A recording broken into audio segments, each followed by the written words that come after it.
Hello ladies and gents, this is another video brought to you by Antshood. Today's video is about my Camponotus nicobrensis. Is this the road to recovery or are they actually on their way out? But first there's some things I want to cover, like currently I've got COVID guys. I feel like poop, but I've got nothing better to do than do videos because I'm stuck at home being bored. So if my video quality isn't as good as normal or my voice is a bit less animated or enthusiastic, please bear that in mind. I feel awful. And of course I've got to talk about my Patreon page. Please visit it. I'll put a link in the description down below. Check it out if you want to support me. You do get little perks and stuff like that. So please support me like these guys have. So a big thank you here to Ants Antics, Adrian T, David D, PJ Grant, Rakushi, and Ants on the Rock, who's my newest member, who is also a YouTuber, and I'll put a link to the description to his channel down below. Now, if you remember this video here, which was about my Nicos, and I had suspicions they might have a die-off. Now, this was in November last year, and my suspicions were raised because I noticed that the brood wasn't getting replenished, such as they weren't laying enough eggs and stuff like that. Was it natural dispause or what? I didn't know, but I kind of guessed that the numbers that I had, the explosion in population that I had, and not the replenishment of brood that was happening by the queens, I knew the die-off was coming. Then 3 months later, I dropped this video in January. I found a massive graveyard because I just didn't check that area, to be honest.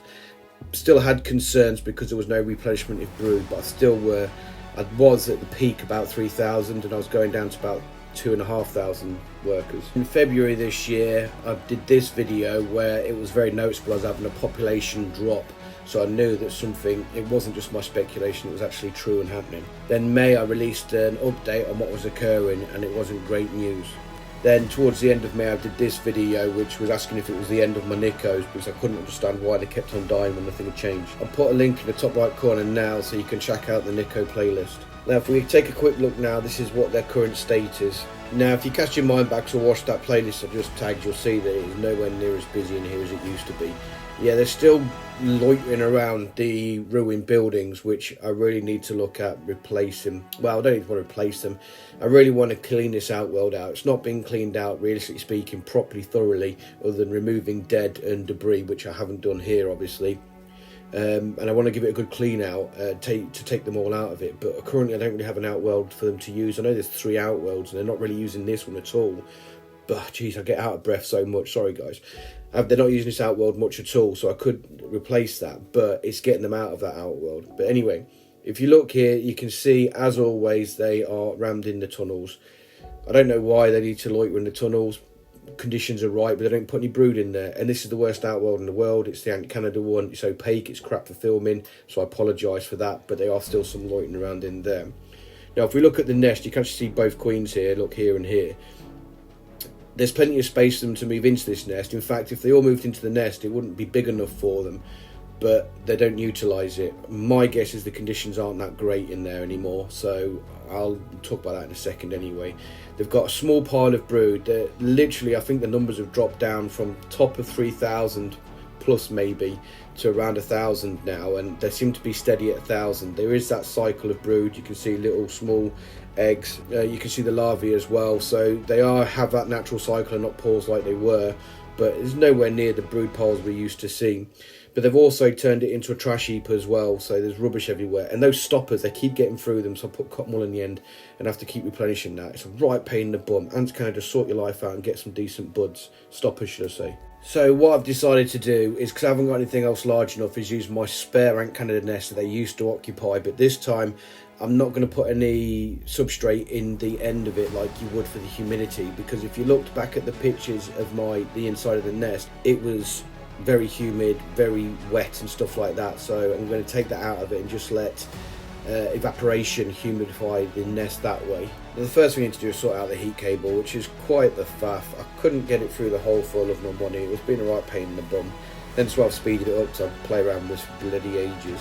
But I put the nest side by side and I need to hook up the heat element first, because if I try and connect the nest up and then do that, then I run the risk of disconnecting it as they move differently to each other. So it's like I had to look at the other nest to see what the hole was like underneath it, because it was such a pain. I do finally get it in the end, but like I said, it is a faff because it's all connected up. I just can't lift it up and have a look, and I've got an outworld in front of it as well, which is all connected up, so I can't get in there and have a look. But I do eventually get it what I needed to do. Now the thing about these nests is they're very big and they don't really heat properly with a normal heat cable unless you double it over like you can see me doing here. But then again, they directly sit on near the water as well, which is a pain. It's because they sit on a little trough, and if you don't position it right, the heat cable can sit directly in the water. Yes, the heat cable's waterproof, but you're directly heating the water and not the nest. So humidity was going to be too high in the nest. It's a big glaring flaw, but it is what it is. I used to really love these nests. I thought they were the bee's knees, because when I first got the Camponotus nicobrensis, they loved this nest and they absolutely exploded. But as time goes on, I've noticed the flaws. So many flaws, and the substrate in it as well that you use to humidify. I normally use cotton wool. It leaves the residue all over the nest and it just makes it so messy. But anyway, I'm going off on one because I'm whinging about stuff, probably because I'm in bad mood bear. But anyway, I'll stop being bad mood bear and get back on topic.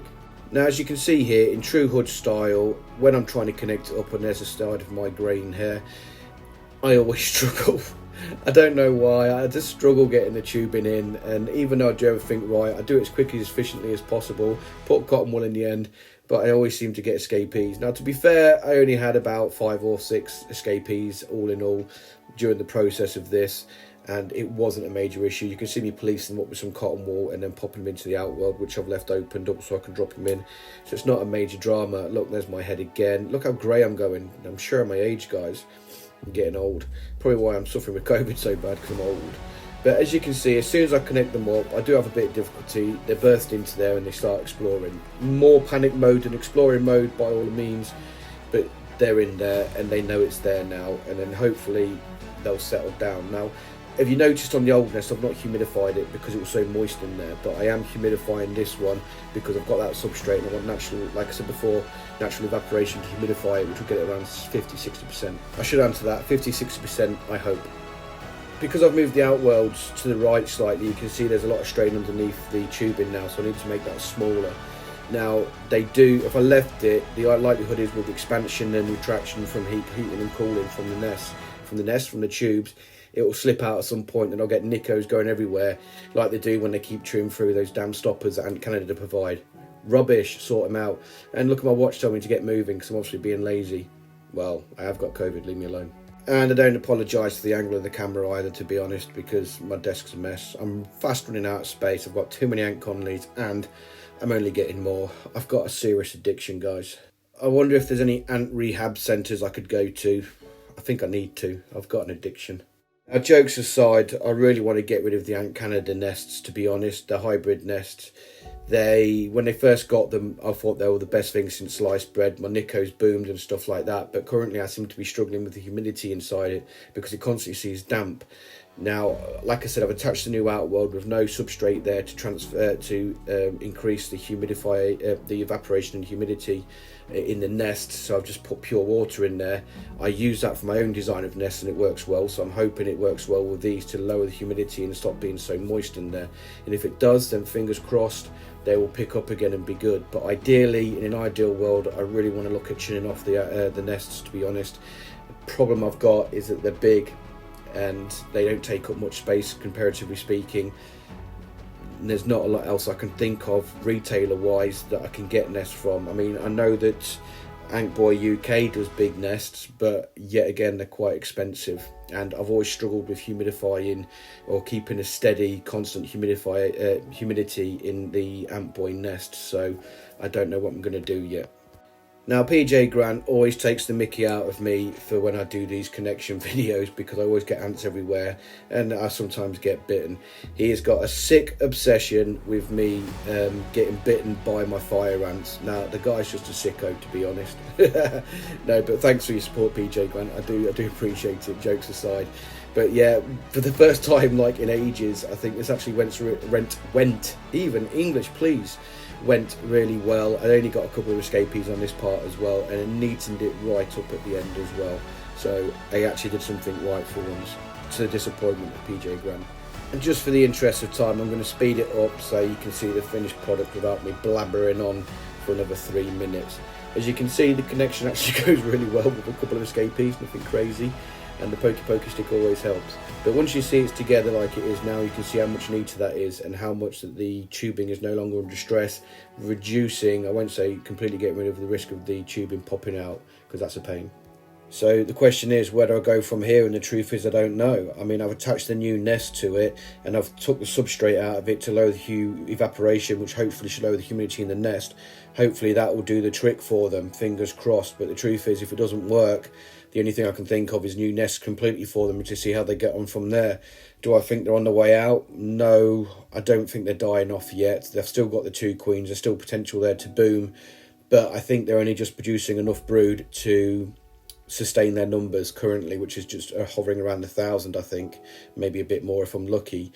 What I am going to do though is I'm going to up their protein intake, because I've been slacking a little bit on them, to be honest. So, and they keep taking it as soon as I give it to it, so I'm going to start upping their protein intake, see if that will increase the egg brood production. English words are hard today, guys, they really are. Hopefully that increase the brood production, so I can start seeing the booms that I used to have and get back to their former booming normal selves.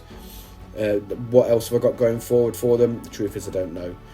I'm always open to suggestions, guys. You know me, I am not an expert. I am just a hobbyist that tells you about my journey. And this is a great example. This playlist is a great example of that journey, where I've gone from having 1 to 1,000 in a blink of an eye, and then booming to 3,000, and then suddenly gone to nothing.